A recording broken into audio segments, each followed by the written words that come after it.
is a well-known fact in this app, but recently, yes, I did run back to my ex. I'm here to update you all that I have been recently Googling how long does heartbreak last for and how do I get rid of it. I think I need a therapist, to be quite honest with you, but I decided to jump to TikTok. I've had a few days off because I have been drowning myself in my own tears.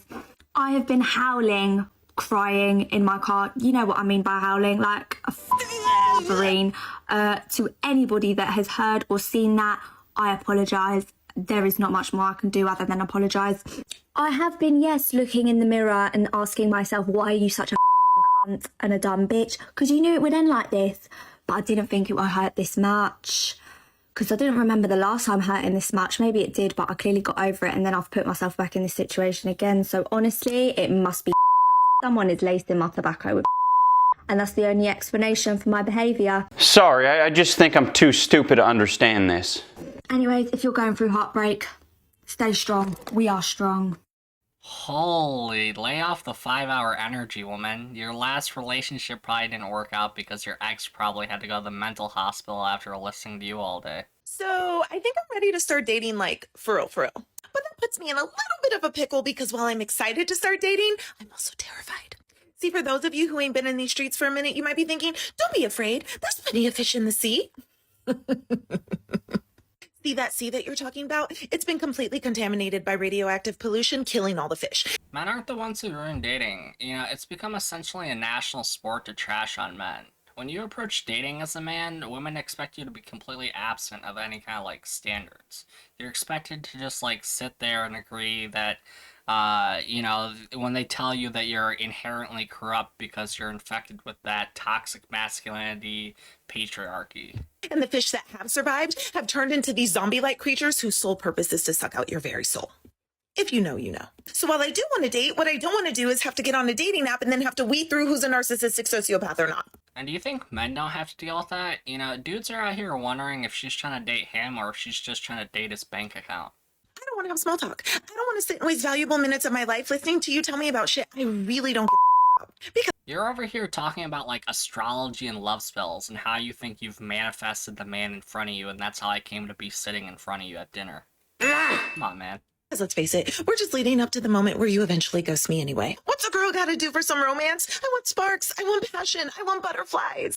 Well, you're in for a rude awakening. You know, those days are never coming back. Men are so done with women wanting us to put in all this effort during the courtship process while they essentially just sit there and file their nails.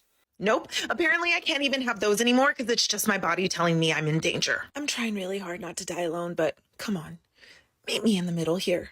How ironic that suddenly, now that her timeline is shrinking, now she's suddenly much more willing to meet you in the middle in compromise. You see, the problem with taking a woman up on her offer when, like, in a situation like this is, you know, not only is it a bad deal, but she's also going to feel resentful towards you the entire duration of your relationship because she's just going to feel like she's, like, settling and she's going to be, like, much more likely to step out on you in the relationship if you date a woman like this. And, you know, in her mind, she's missing something.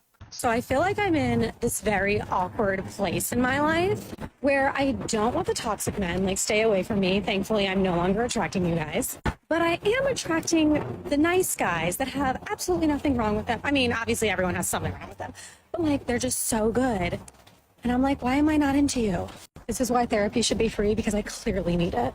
When she does eventually find a nice guy to take advantage of, you know, he's probably going to spend all of his time in the relationship trying to repair all the damage she did to herself over the course of several years, while she just, like, passively sits back and takes on a fraction of the workload, you know, that she created, by the way. In fact, she's probably much more likely to call him things like controlling, possessive, you know, just when he's trying to do things to help her. And not only will he get the pleasure of dealing with all this, he probably will have to deal with her being highly passive-aggressive towards him because she'll be perceiving him helping her as some kind of misbehavior due to all the bad advice she's been given to by other women.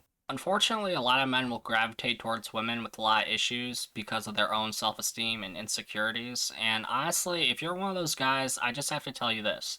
It's better not to date than to be in a relationship with a woman like this. There's a million things you could be doing with your time rather than repairing the mess that someone else made of their own life. One of the men in Dallas just invited me over for a hang tonight at his apartment.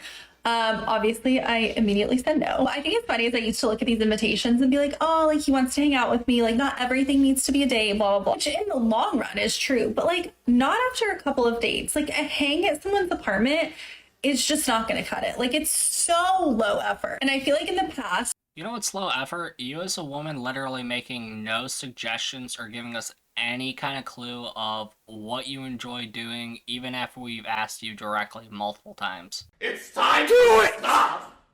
It's time to stop! Do it!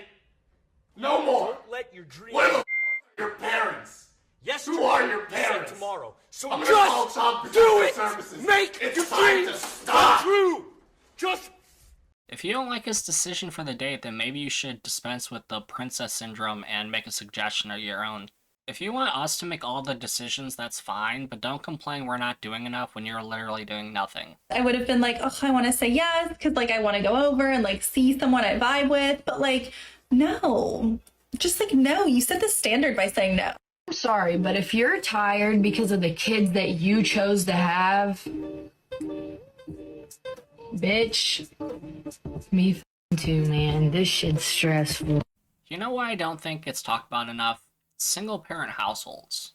There's so many people that are of the view that you can just remove fathers from the family and everything will go swimmingly. Just keep swimming, swimming, swimming. Here I am, feathers in my hair, red lipstick, and the sob won't start. Just another day in the life. I literally matched the car. It's a vibe, and I won't start. Don't be the guy that this broad rings up at 2 a.m. to fix her car issues. You know, when some random chick that you hardly know calls you, just do the sensible thing, guys, and hang up. Okay, please do not be out here running to save the night of these chicks who break down driving to go see Todd. Just remind her that she's a strong, independent woman and she can smash any problems just like she's smashing the patriarchy. I once knew this girl that received a free car and she didn't know that you're supposed to put oil in the engine and it failed on her. And you know, guess what happened right after that? Her boyfriend, right after, gave her a whole new car. So she got 2 free cars. You know, talk about life on easy mode. So I just matched with quite possibly the most attractive man I've ever seen on Bumble. And I have no idea what to say to him. Like, I have no game. Like, help. Please, help. I never understood this idea of running game. You know, let's say you're in the dating market, you're actually looking for a long-term relationship. You know, by the way, I don't recommend that, but, you know, your partner is eventually going to find out you're lying to them. So why would you want to present yourself as anything else than what you really are? You know, women will constantly tell you how much they bring to the table, but when it comes down to it, they always show up short. Oftentimes, they bring the strategy that telling you they bring so much to the table will be enough to convince you they're actually providing some type of value to the relationship. I don't know about y'all, but I'm in my 30s. So what we're not about to do is text back and forth like if we were in high school. Okay? So you either gonna FaceTime me so we can get to know each other and have an actual conversation, or you can kick rocks. I ain't got time. Now that you guys are in your 30s, she knows you're probably a little bit more well established in your life. You know, she knows that you have more options while she has less.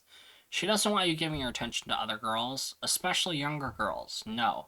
If you guys are talking, she wants you to act like she's your girlfriend right off the bat. She doesn't want you looking elsewhere. The older she gets, the more threatened she feels, and the more she's going to love bomb you. Anyways, guys, that's going to be it for today's video. Thank you so much for sticking around to the end here. If you haven't already, please subscribe and leave a like, leave a comment. It's your boy Sasori. Peace.